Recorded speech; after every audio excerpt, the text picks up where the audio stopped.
Hello everyone, good morning.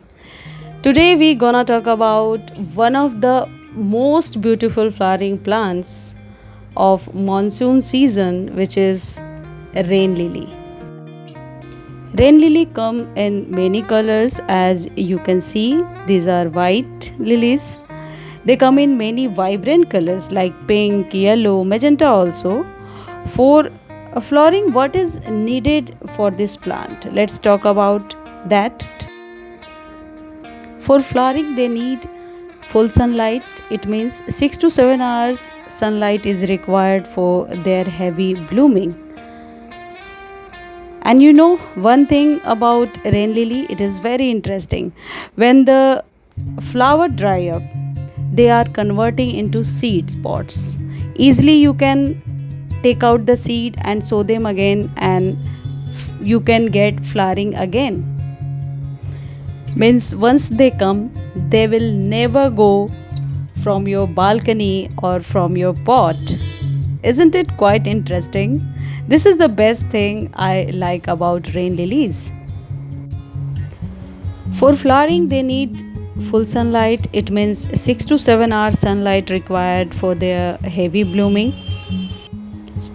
Let's talk about their flowering season. They bloom in early summer, or you can say in the middle of summer when it raining, like these days.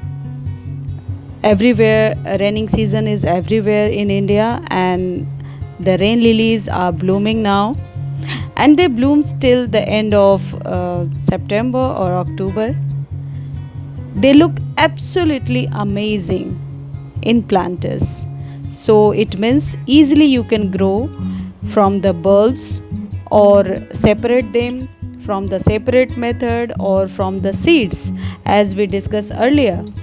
Flowers are dry up, easily you can take out the seeds and sow them again, and you can get heavy flower. So regular water is important to keep the grass like foliage or rain lily lush and healthy. Friends, they are not heavy feeders, means like our other plants required fertilizer of every 15 days or in a month. In their season, fertilize them once, or this is enough for their heavy blooming. As far as fertilizer is concerned, you can take 50% of garden soil, and coco peat is very important because it holds moisture in their soil, and rest of amount is for compost.